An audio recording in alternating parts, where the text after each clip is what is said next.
Welcome to Go Kaiju Show, where we have a healthy obsession with kaiju. I am your co-host, Kent, and with me is your other co-host, Jason. What's up, peeps? We are back, and we are covering 1969's The Valley of Gwangi, with effects done by Ray Harryhausen. And I'm trying to remember, no, this is not the first Harryhausen movie we've done, because I know for a fact we've done at least The Beast from 20,000 Fathoms. Yep. But this maybe our second Harryhausen movie we've done.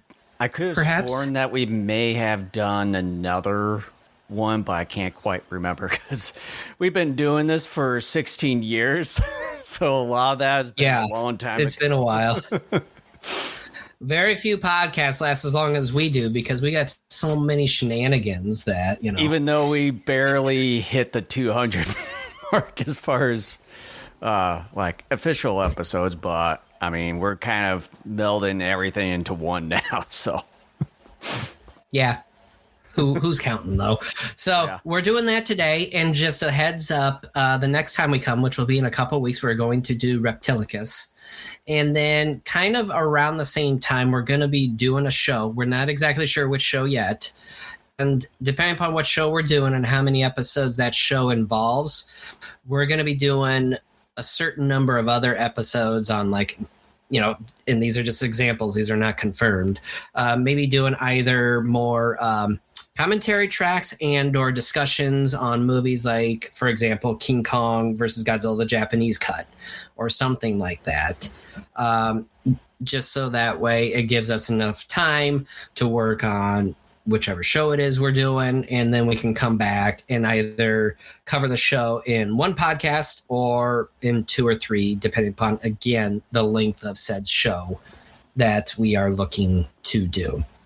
So, with all that being said, Jason, the usual housekeeping. Yeah, if you can see down below there, make sure to like and subscribe to our YouTube channel and wherever you're watching us from, Rumble and all that stuff. And you can see all the streaming options that we're available on currently, both video and audio versions. And follow us on the following social medias down below. And you can find both video and audio versions of our own episodes at our website down below. You can see right there the URL, gogokaijushow.com. All right, so before we get going, I wanted to share a couple recent purchases. One of these I should have shared the last time we had a podcast because I got it earlier in the month. So that one I'm going to share first. Both of these are the Movie Monster Series collections from Bandai. Got them off of Godzilla.com. If the final version of Kent's video feed is pretty clear on my end, both videos are crystal clear. So from my end, it's pretty pixelated. Then you need to get better internet. Or you, because I got fiber optic. I got Xfinity, and we updated the darn thing like 8 years ago with faster upload and download speeds. But anyway, to stop the dick measuring contest. Yeah. This bad, for lack of a better term, it's called, on the Godzilla.com website, it's called Godzilla the Art Limited Edition. I'm calling it the Godzilla Prototype. For those of us who have been paying attention to Godzilla history and looked in books and all that stuff over the years, we will recognize this version of the 54 Godzilla in a lot of promo stills. And I always thought this version was kind of cool, like a little prototype. You got kind of the mushroom head, which definitely was a part of the original design to be a metaphor for the mushroom cloud of the two atomic bombs dropped on Japan. And I remember there was a figure like this that did come out, like a certain number of years ago, maybe within the last 2 years or so.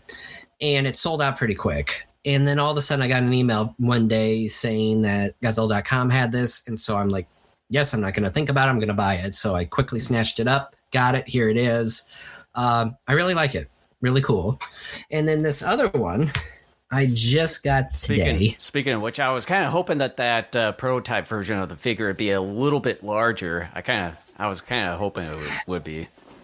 See, you like the larger stuff. I like the ones that are that size just because obviously if you take a look at some, like my room here, I've got limited space. So the smaller, the better. which means I can put more crap on it. I was kind of thinking maybe at least 8 to 10 inches. Because that one's a 6-incher, right? You know what? It might be. We'll say yes. Yeah, it kind of looks like so.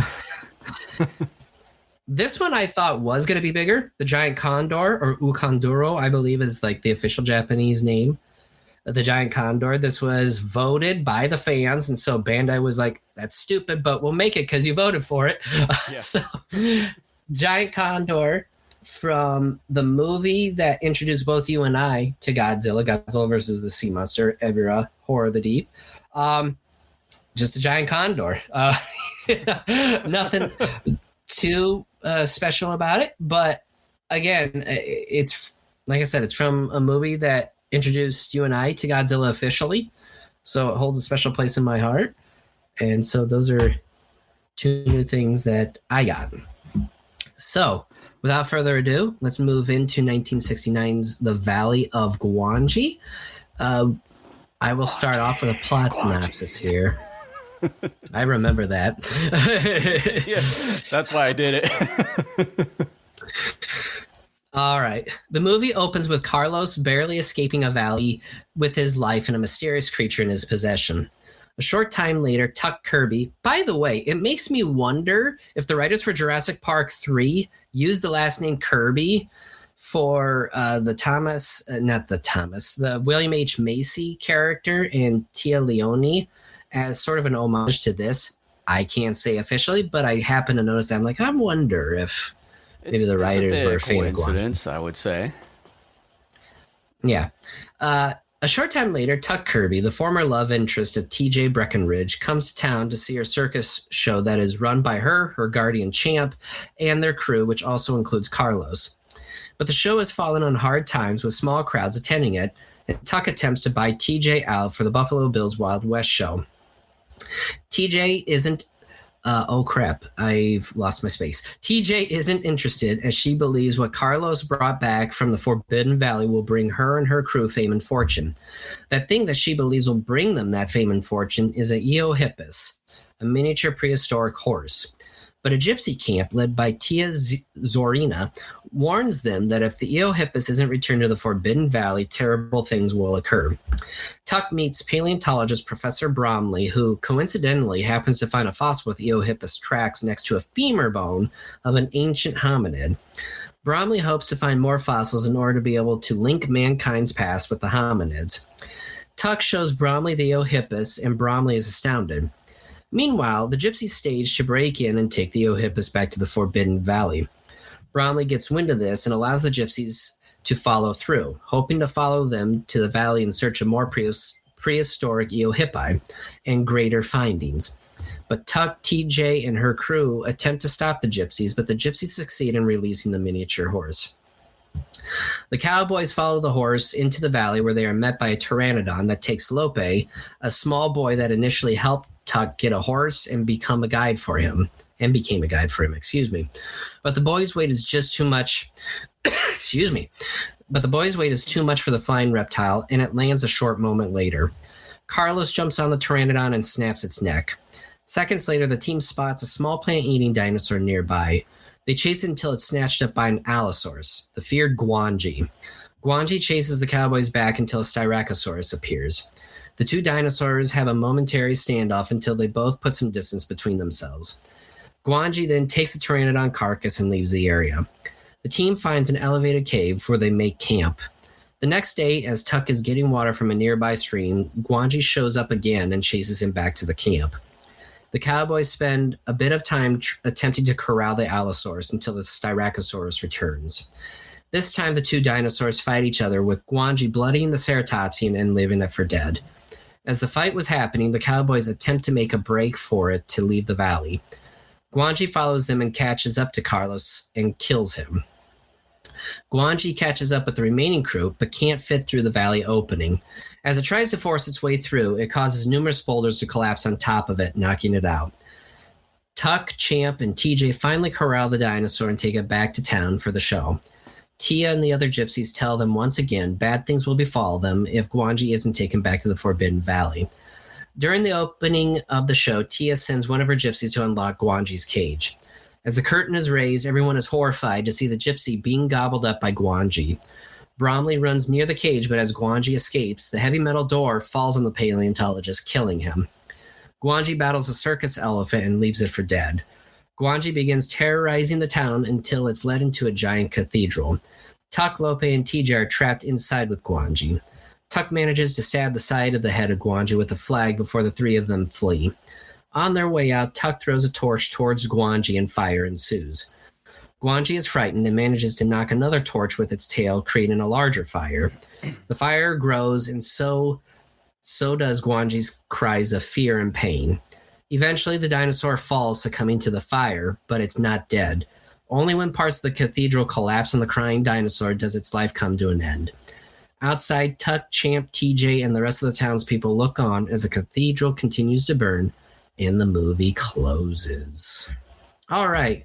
One of the things I want to point out is one of the actors, Richard Carlson.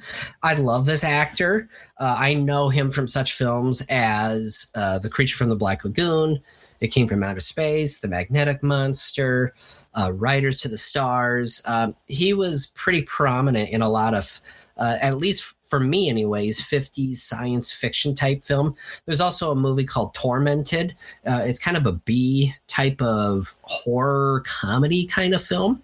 It just had, I believe, like a Blu-ray release come out in the last 2 years.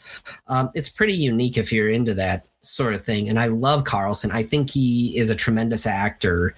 And even though he has a few bit moments here in this particular movie, I think he does a pretty good job here.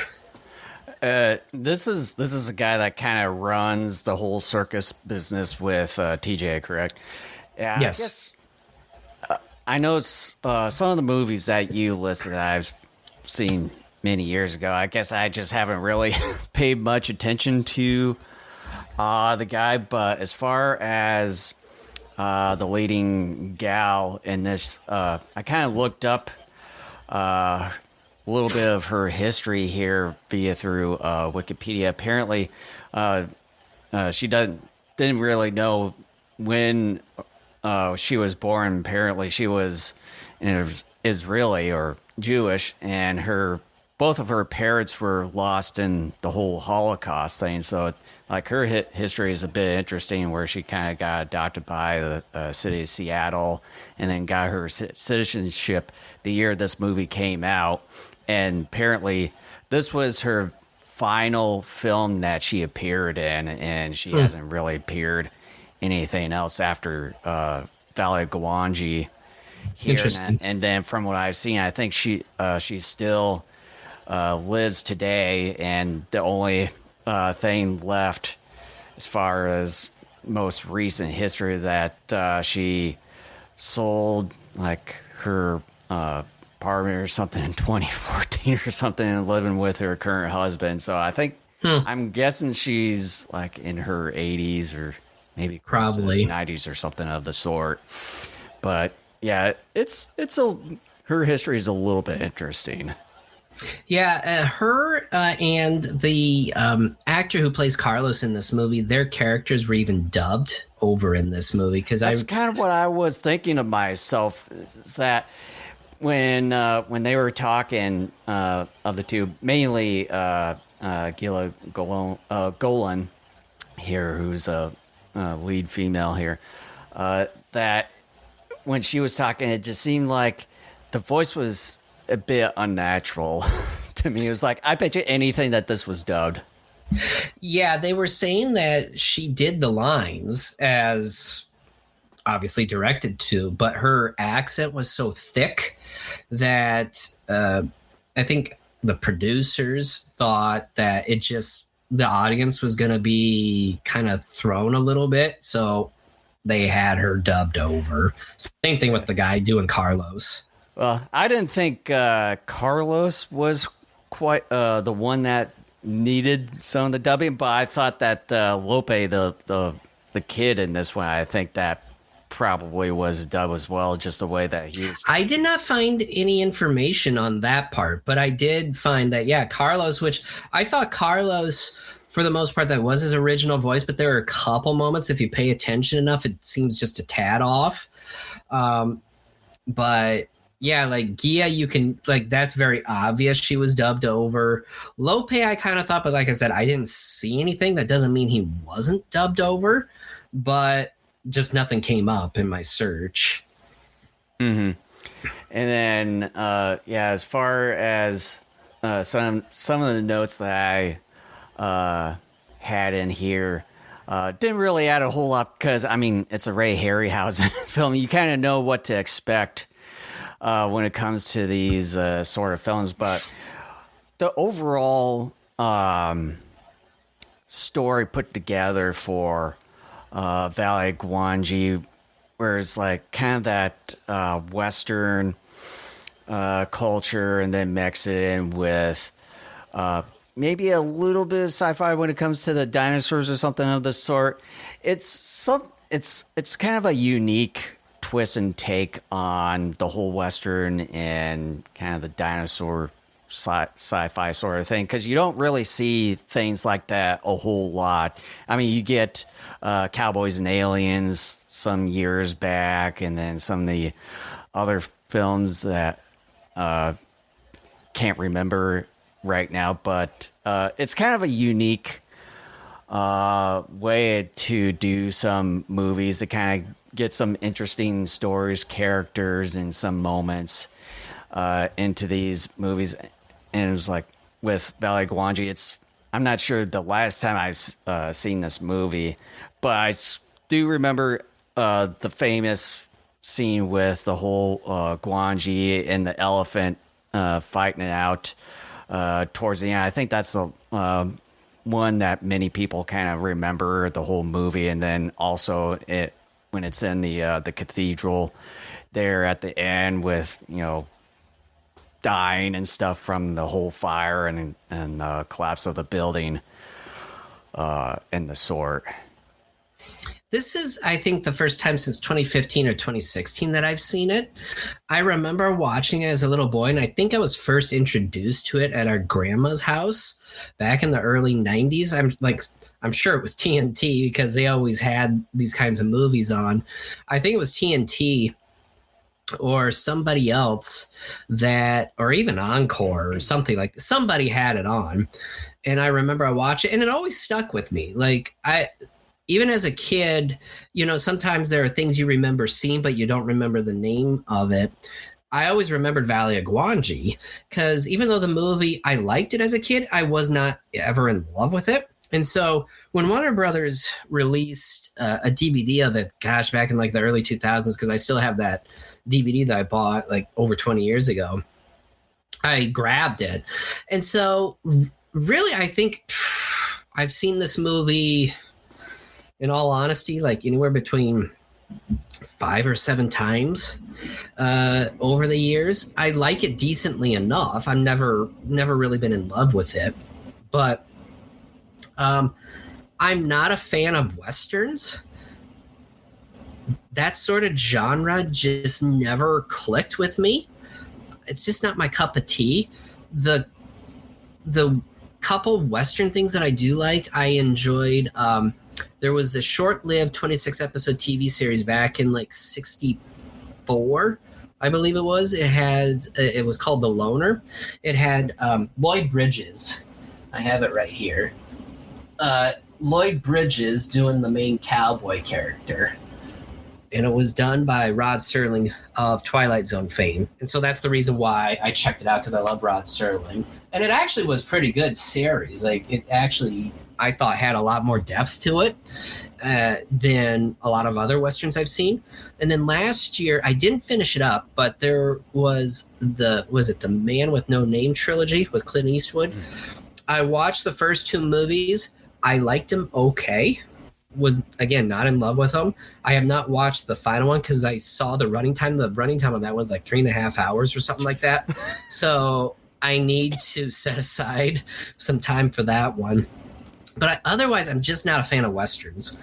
And this sort of idea, combining cowboys with dinosaurs, is unique.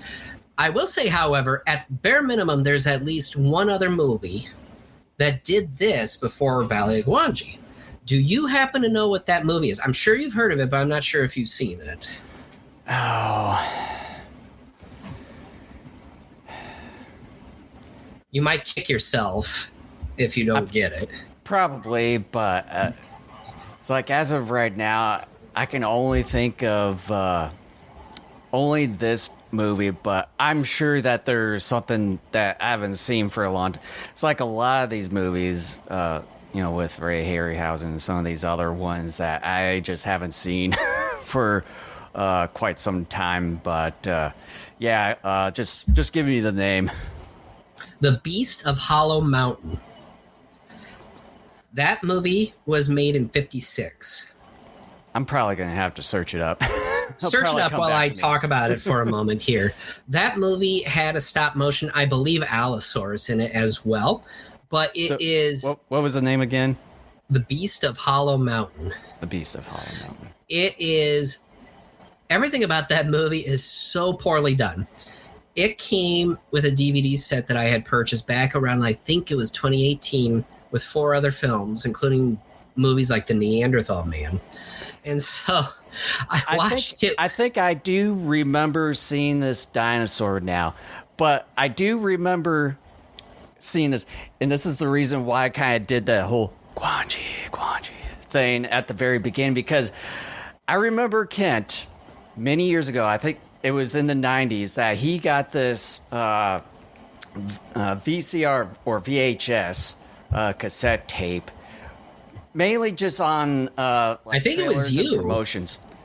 I don't know. I could have sworn it was you, but nevertheless, it was this VHS tape consisting of promos and trailers of these classic like B movies and like sci-fi dinosaur trailers, movies, promos, trailers, and it had Gwangi as part of it.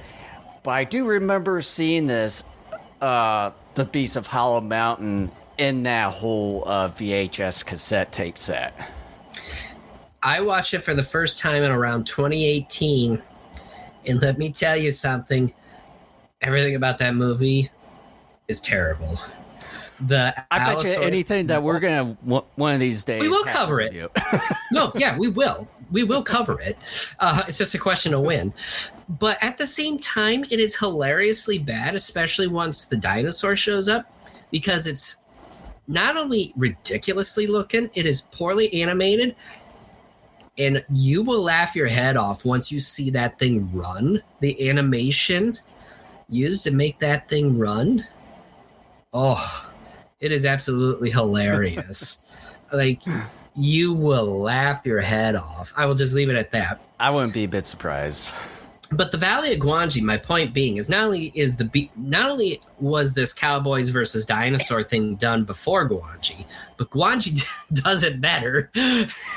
The dinosaurs, I'm going to just come right out with a compliment because it needs to be talked about. This is the reason why we are covering this movie. This is why so many of us watch these kind of movies in the first place, are the creatures. Harryhausen, again, just fantastic creature work here. Mm-hmm. The Allosaurus, Styracosaurus, the Pteranodon, the Eohippus, the I want to call it a Plateosaurus, but I don't think it is. But the small plant-eating bipedal dinosaur that they chase and Gwangi eventually catches, all those dinosaurs look fantastic. They look muscular. They're animated well. They just look fantastic. And that's something that, even though I have some qualms personally with Harryhausen, mainly his take on Japanese monster movies, where he's criticized in the past of men or actors being in suits to make creatures come to life, Harryhausen always does a fantastic job. And I just have to say, the creatures are absolutely stunning in this film. And also with all of Ray Harryhausen's visual effects and claymation and all that. Stop motion. claymation, whichever how you go about it. But they also took the time to make a life-size version of a Pteranodon for when Carlos was interacting with it there. And then also, I'm assuming it was kind of like maybe a miniature version of Gwangi when he was knocked out there. Although it was a bit, I think it was just stiff in a way. It's a toy, essentially. Yeah, pretty much. That's the worst effect of that movie. Just having someone's hand or something off screen by the tail and just kind of moving it a bit there. But I would say as far as between both the Pteranodon and Gwangi, I think that they did a perfect job with the life-size version of the Pteranodon. Yeah, because it would have been nice if they had the Trachiosaurus one, maybe like maybe sort of a decent size version for the actors and actresses interacting with that one. Yeah, I'm glad you brought up the toy Gwangi because I remember that, and that I think is the worst effect moment of this whole film because it's very obvious it's a toy. It's the sort of thing you would expect kids making their own dinosaur movie to use. I thought even for a Harryhausen movie, unless it was going to be maybe very time consuming and complicated, which could be the factor, it looks bad. But speaking of kind of the critiquing part of the visual effects and stuff when it comes to which format to watch this film, I know Kent says he has the DVD one that he bought many years ago, and then for me, I bought the Blu-ray version within the last couple or so years. And when I was watching it, there's some times where you can definitely know when things are kind of blending in, with the stop motion and then the actual footage and stuff. Because with the ground and stuff, you can tell when things are a bit clear for the stop motion, and then like the actual footage of the whole environment and everything, and then some of the other things too. I would say probably maybe see this in the DVD version.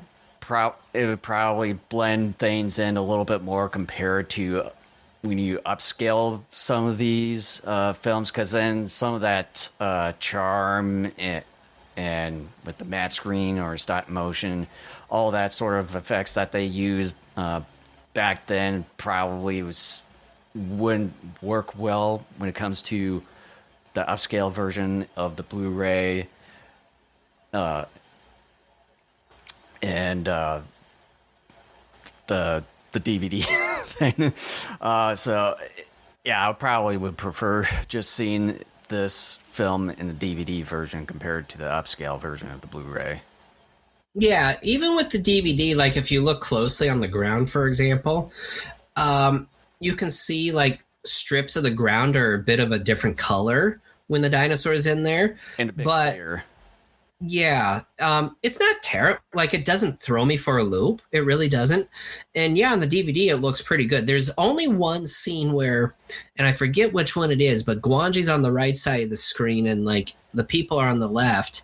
And Gwangi's moving, and there were a couple seconds where some of the background behind Gwangi flickered, and you could see as it was flickering, there was this cutout portion that kind of showed up for the film, showing you the composition pieces. But that only happens for like a few seconds in one of the shots. But otherwise, yeah, it looks really good. And you and I have talked about numerous times over the course of the podcast, and then even when we had a briefly lived podcast called School and Nerd, where we only did the Rocky movies, and I watched Blu-ray versions of those films, and I remember complaining how even with those that there was a lot of grain on them, and I understand that most movies put onto Blu-ray are not true HD because they use, and I forget the term, like a quicker process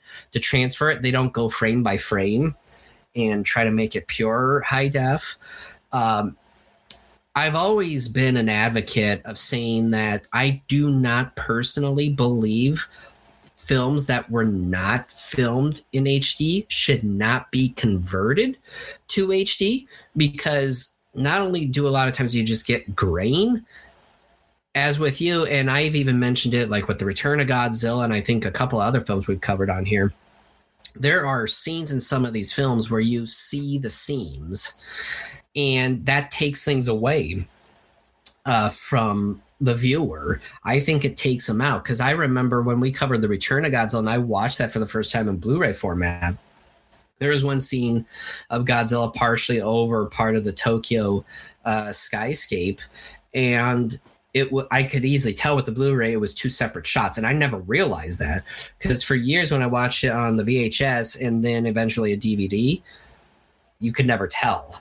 And then the Blu-ray came along and it was a totally different scenario. And I'm just like, oh, like that killed it for me. And it takes me out every time I see it. Like every time I watch the Blu-ray version of that movie, I'm like, damn, like it just, it kills a little bit of the magic, which is just unfortunate. I think if you were to upscale animation, like a purely animated movie, that's one thing. But live action older films that were not originally filmed in high def, I think need to be left alone as far as just keeping them in standard def. Well, and I know that Toho recently has been kind of getting some of the Godzilla movies upscaled to the 4K. And I know back in those times, too, they had Toho scope where they kind of shot it in a specific format and kind of made for larger screens. For certain movies like that are made for larger screens and stuff, and then I know with a lot of TVs nowadays are larger screens and stuff, I probably would say that that's okay. But then, of course, with a lot of movies, probably when it comes to Valley of Gwangi and all that stuff that weren't necessarily made for big screens or upscaling and stuff, yeah, I can probably say just don't mess with a lot of the films as far as upscaling them into these high def or 4K formats. Yeah, I mean, unless you are going frame by frame and kind of clean it up, I'm willing to at least try it, but I don't have any hope for it. Or just try not to use AI just to try to clean things up, because I know some of those, like, I think that's what Warner Brothers did with Lord of the Rings when they were trying to upscale it for 4K, and some of the people were complaining about it. Cameron, it was a bit too smooth for it. Cameron did it for one or both of his Terminator movies, and people complained about that too. That people were saying don't buy the Blu-ray versions of his Terminator movies because he did something similar too. Because Cameron, but the creatures in this film are just done absolutely well, and the special effects are pretty fantastic as well. I will say the sound design for all the creatures is really good too. And I remember, again, I think I've said this before on this podcast, as a kid, I always rooted for the Predator type creatures. Of course. And then now I've gotten older, I'm like, no, bunny rabbit, get away from the fox, get away from the fox. Like, I don't want to see the bunny rabbit getting eaten.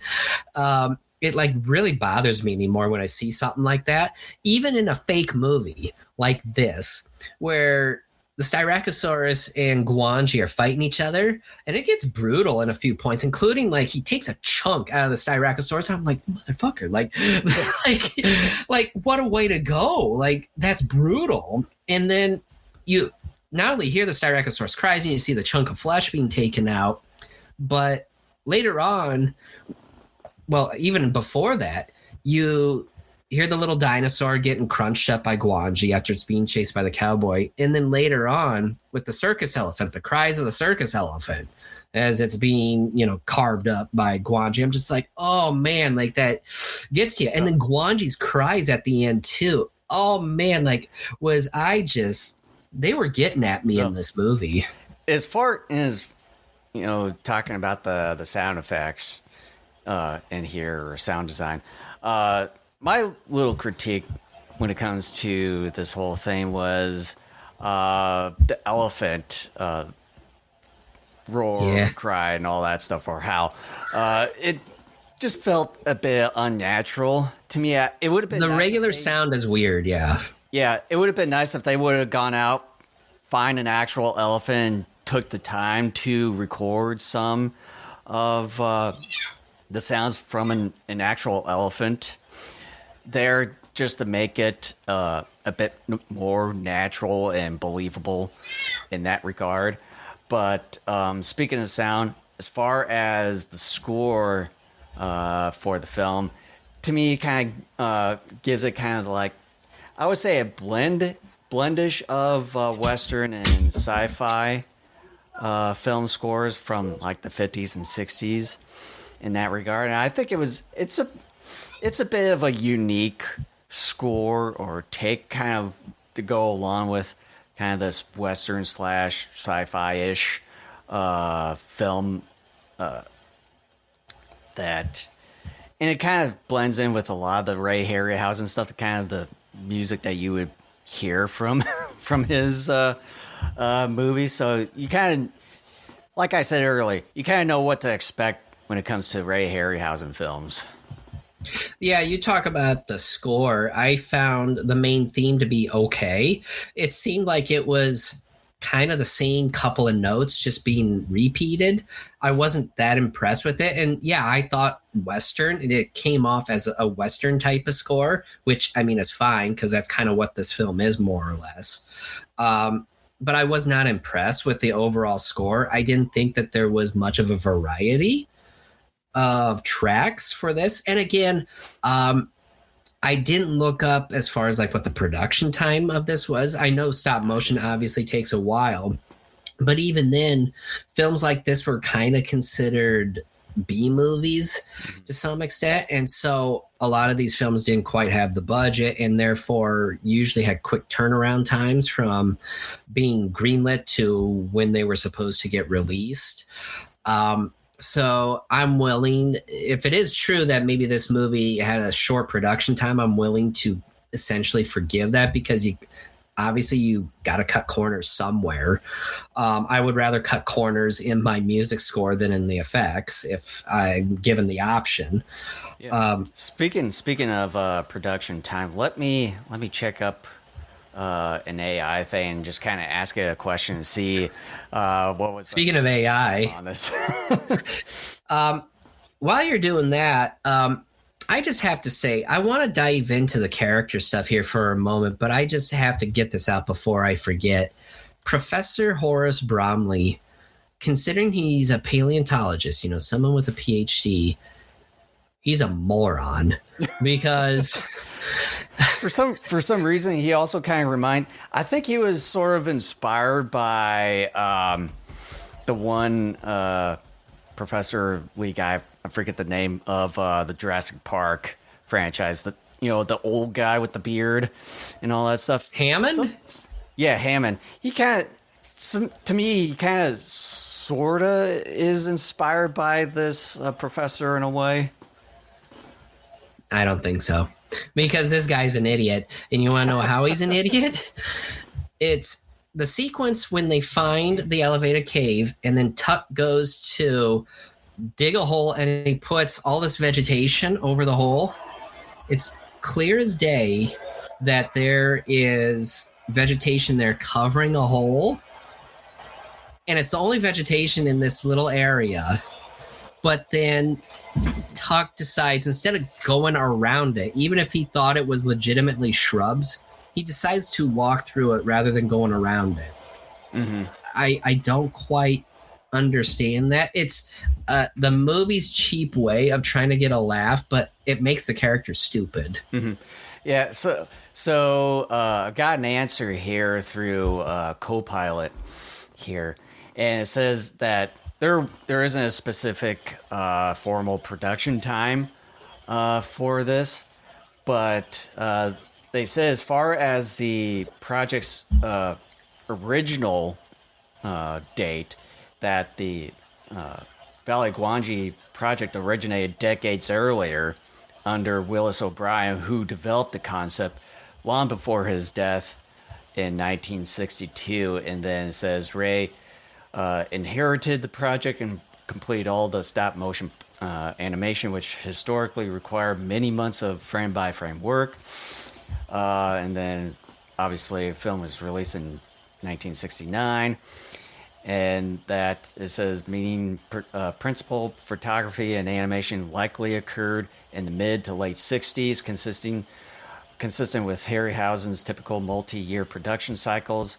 And it says, as far as his duration of production, that it often takes Harryhausen 1 to 2 years from start photography through completion of animation, and so on and so forth. So it's been sort of years in making before it was released.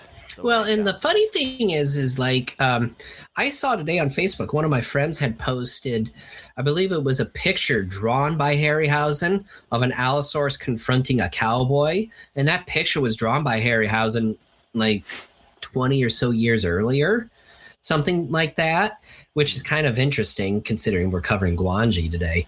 That could be part of it. I would not doubt it. But I realized watching this movie for this podcast, none of the characters, I mean, first and foremost, let's just get it out of the way. None of these characters are written all that well. They're surface level characters. They're archetypes, which is fine because we're here for the dinosaurs. I would say they're far better compared to the characters in Space Wamagui. Oh, that goes without saying. Yeah. But light years better.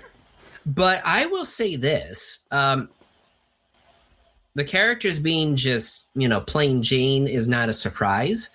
But what I found a bit surprising was that really there are no characters that are rootable. Like, you realize all these characters are kind of devious and greedy and kind of willing to backstab other people to some extent. For themselves in a way.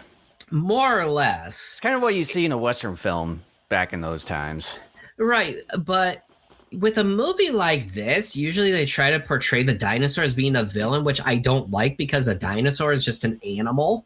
It's just an animal trying to like protect itself and or survive. So it's not a villain. It's just doing its thing. But none of the characters here are rootable. Like Carlos, you can't root for. They end up killing him. Like even TJ, you don't root for her because she's exploiting the Eohippus and eventually the gypsies too. The gypsies, yeah, they seem to be the closest thing to a good guy in this movie until Tia sends one of her gypsies to go unlock the cage door to Gwangi. It's like, okay, well, now you're responsible for whatever happens from this point on. But who knows? Like, even if they didn't do that, more than likely TJ and her crew eventually probably would have been responsible for the deaths of some people, because I think for a predatory dinosaur, it's just a matter of time before it gets out and starts doing its thing. Tuck is greedy, even though they try to create this love story, which is unnecessary and poorly done. He's out for money and all that. Champ is just an asshole. There's nobody, like even Professor Bromley is out for himself too. He's out not really for money, but for findings, and is willing to backstab people and even hurt other people to get what he wants. So there's no real good characters in this film. I would say except for Lopi, the kid. Yeah, because he's a dumb kid who nearly gets himself killed in like two scenes. But I don't know, like maybe that enriches the movie a little bit more, perhaps for some people. But I just think, and again, let's just face it, this is not high art. It's fun. It's unique. And so for a movie kind of like this, I would like sort of a clear-cut black and white, having some good characters. I'm not saying they got to be Boy Scouts. That's not what I'm saying. But, good guys, And I realize there's nobody here that's, I would, if my son watched this movie, I would not at all say to him, well, be like James Francisca's here, who is Tuck. No, like his character is a jerk. I mean, they all are. And I would not be like that person. I'd be like, yeah, just ignore what everyone's doing here and just watch the dinosaurs, like just have fun with it for the sake of having fun. Right. But yeah, I'm not a fan of that. But anyway, that's just me maybe nitpicking. Yeah. So otherwise, I don't really have much to add on to the film. So I'm just kind of ready for my final take and grade. Well, I want to talk about the pacing and kind of the runtime of the movie. I was kind of surprised this movie runs at 96 minutes. I was kind of surprised at that too. Yeah. Even though when I was watching it, that it felt like it wasn't quite the hour and a half. It felt a bit longer than that. It felt a bit longer because it takes us approximately 50 minutes to get to the Forbidden Valley. And sadly, this is how, even in Harryhausen movies, this is how it is, where it takes a long time, usually, not always, but usually, to kind of get to the creatures or the dinosaurs in question. If you didn't like the slow build up to this, you will hate the Beast of Hollow Mountain, because that movie is like an hour 15, hour 20. You only see the dinosaur for the final 5 or 10 minutes of that movie. That movie, if you talk about a movie that feels longer than it is, you will hate that movie with a passion. even though it's a bit shorter than this film. Gwangi is like head and 5,000 shoulders above that movie. It's heavy compared to that one. Yeah, the less said about that one, the better. But we're gonna watch it at some point. But it does drag because, again, you just don't have a ton of exciting moments prior to the buildup of entering the Forbidden Valley. And the characters, even with a really good actor like Richard Carlson, who is mainly a supporting actor in this film, there's just not enough depth and story to kind of carry us up until the point they enter the valley. And I almost wonder if some of that is for padding purposes, because I think they understood, look, it's Cowboys versus dinosaurs. Like, what much is there? Yeah. This movie would benefit from about a 10, 15-minute snipping. But once you get into the Forbidden Valley, it picks up. Like, it's basically nonstop action for the final 35, 40 minutes. And it begins to get entertaining. As far as I'm concerned, it almost 100% makes up for the slow part of the first, like, couple Close 50 minutes or so of the movie. Yeah. Like, it goes. There's a lot of stuff to look at, a lot of dinosaur action. Yeah, it up for all the boring crap at the beginning. Mm-hmm. Yeah. Well, you ready to do the final thoughts and rating? I suppose. Unless you have something else. No, not really. Okay. I thought maybe you would. Like I said, I don't really have much to add on because, I mean, it's a Ray Harryhausen movie. What do you expect? It's not just that. I would say it's a Cowboys versus dinosaur movie.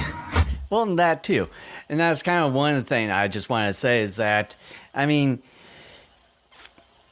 a lot of people that are probably watching this, I don't know, maybe a handful or something of the sort. One person. And in any normie out there should at least know the name Ray Harryhausen. I mean, it should be a household name, for many years, because when it comes to his name, you know what you're going to get as far as stop motion animation and pretty good films in that regard, although there can be some that are a bit a stinker here and there. But you know what you're going to expect with Ray Harryhausen. And with Valley of Gwangi, and like with the AI answer and stuff, it was sort of a long time in the making before its release.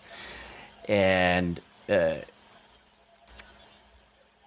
with the Western and dinosaur slash sci-fi sort of blend for this type of film, it's a pretty unique, interesting take on both genres and blending them into one. And I think that's one thing that we don't really see a whole lot nowadays is, kind of taking a gamble and kind of blending different genres and trying to form something a bit unique, interesting, and maybe something new, like some kind of sub-genre would be born out of it.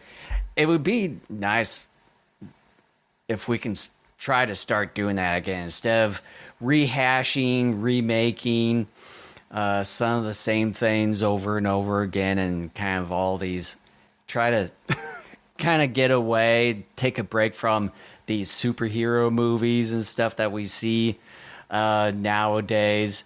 But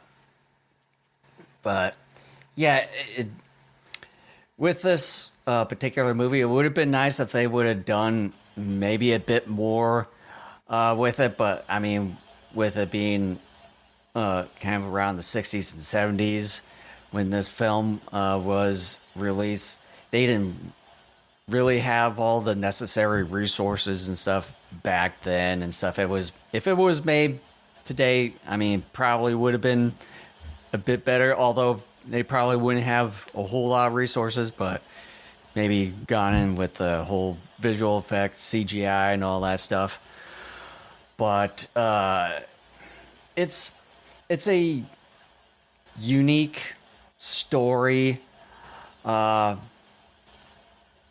The characters, yeah, you can probably go so-so on it, but just with them backstabbing one another and all that stuff and kind of, going with their own interests and all that stuff, it kind of throws you into a loop and all that stuff. And then as far as some of the visual effects, yeah, it'd be preferable to watch the movie for the visual effects on a DVD format rather than an upscale HD version in a Blu-ray.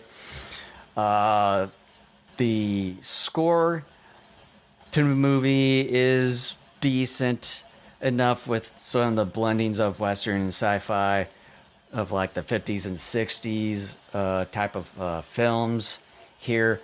And then along with the visual effects of this, with stop motion, you know what you're expecting in it. But with Harryhausen, it's pretty really good in that regard. And the battles with the dinosaurs, and then Gwangi and the elephant, and then also the life-size pteranodon that I mentioned earlier. It was pretty detailed for the things that they wanted to do in a particular scene with Carlos battling the pteranodon. Although I can not say the same thing when it came to the little Gwangi figure for the scene when it was knocked out there. But yeah, overall, I would say the Valley of Gwangi movie is pretty decent. Something that I probably would see once in a while and stuff. Not something that's would be consistent, like every week or something of the sort. I would say just once in a while. I would say at least once every year, every other year, or every year. Every 15 years, That, or 30 or whatever, how long you've haven't seen it. So with that, as far as the rating, I gave this movie a B-. I think wow. I think that's a pretty decent thing. I mean, there's a lot of things that are good going for this movie, but then there are some things that are a bit of kind of a so-so and sometimes a hit and miss sort of thing. But I say a B minus is a good rating for Valley of Gwangi. That's kind of interesting because the way you talked, I'm like, oh, this sounds like a C to C minus territory that you're going to give it. The way you were talking, then it's like B minus, and it's like, that seems kind of high considering you're just like, meh, on it. All right. Here's my final thoughts. The Valley of Gwangi is one of those movies that I have a bit of a soft spot for. As mentioned earlier, this was a movie I saw a few times as a child, and while I was never fully in love with the movie, I enjoyed it enough. Throughout the years, I have only seen the movie a handful of times, and my opinions on it are ones that lean more towards finding the movie to be adequate and nothing overly entertaining. As I watched the movie this time with a bit more of a keen eye, I realized that there really aren't any good characters to speak of here except maybe Lope. Even the gypsies, who I think are the closest to resembling anything of good guys here, end up being portrayed in an evil manner with the unlocking of Gwangi's cage. On top of that, I am not a fan of westerns. I find the genre to be overly boring and virtually every movie to be the same in their general storytelling. The movie also takes more time than I think is needed to get to the Forbidden Valley and to get us to Gwangi. It takes us nearly 50 minutes to get there. I will say, though, that once the movie gets us to the valley, it's nonstop action the rest of the way. The creatures are animated wonderfully by legendary stop-motion animator Ray Harryhausen, and their interactions with the live-action actors match to near perfection. The fights between Gwangi and the Styracosaurus, and later between Gwangi and the elephant, are incredibly staged and brutal. Excuse me. I genuinely feel some heartache at the brutality in the dying Styracosaurus and elephant. Even more so when Gwangi itself is screaming in pain and terror as it's being burned alive in the cathedral. As for the characters, they end up being archetypes. There is no real depth to them, and we get a typical romance story that doesn't make me feel like it's genuine. I come away from that romance believing that the writers couldn't think of a better way to try and do some character development, so they wrote in a stereotypical love story that seems really out of place for the most part. Overall, The Valley of Gwangi is a movie that should have been trimmed down to about 80 minutes rather than running at 96 minutes. The characters are just good enough to move the film along, but are nothing special. The creatures are animated and inserted to the film beautifully and are, of course, the main attraction here. It's a pretty entertaining movie with a bit of an interesting concept. For a dinosaur movie, it's pretty decent. As a side note, contrast this with the movie The Beast of Hollow Mountain, which was made 13 years earlier and most likely served as an inspiration for The Valley of Gwangi. That movie is really utter garbage, and The Valley of Gwangi, while by no means perfect, learned from the mistakes of that movie. In conclusion, The Valley of Gwangi is worth your time if you're a fan of dinosaur movies, and I gave it a C. That's a bit basically average. That's basically average. That's a lower score than I kind of thought you would give it. I would say at least maybe a B-2 or a C+. I thought about a C+, but again, it's the Western stuff and the fact that it took us close to an hour to get to the valley is that those are the two reasons why I dropped it. And then, it's just, yeah. Western took it down to a C+. Western was a big chunk. I hate it so much that it was an automatic deduction from the start. This is a cowboy movie. We're already down to a C+. You don't have much further to go. But yeah, it's like with my rating, it's kind of a borderline with a B- and a C+. But I mean, with how Ray Harryhausen movies go and how I kind of like some of those. The way you say that, though, makes it seem like it's a bad thing. Like you're almost kind of connoting like it's like, yeah, Ray Harryhausen simple movies. It's like he's involved in some pretty good movies. That's kind of the reason how I'm going about it. I think you're a bit confused in the way. Well, I'm just going off of like how you're saying it, though. Because the way how I'm saying is they're pretty good. They are pretty good. Okay, I mean, good. it's like you kind of know what you're expecting when it comes to Ray Harryhausen movies. Okay, I guess. I'll let it slide. Good. I hope you do that from now on. I'm not going to give you a free pass every time. If you're being an idiot, I'll call it out. Same goes for you. But anyways, before Jason does the final housekeeping thing, thank you so much for joining us again. The next time, by the way, because I think Valentine's is on a Saturday. Oh, come on. Is on a Saturday this year. It is. Do you want to do the next podcast like on maybe the 15th? On a Sunday? I'll have to see because I know I usually go with the church with the parents and stuff. I'll kind of have to see with that. May have to do maybe a later starting point. We'll have to see when it gets to that point. I'll kind of talk with you when it gets close to that Valentine's weekend and see how you feel and then how I feel. I'm just gonna say this: we're either gonna do it either the 15th or the 21st. Actually, yeah, either the 15th or the 21st. So we'll do that. You'll find out when you'll find out. So, but it's Reptilicus.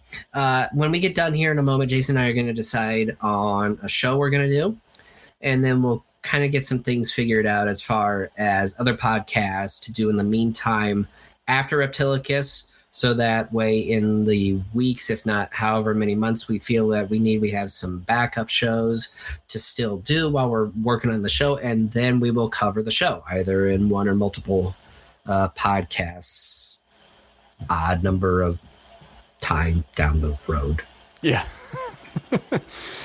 So with that, if you haven't done so, make sure to subscribe and as well as smash the like button.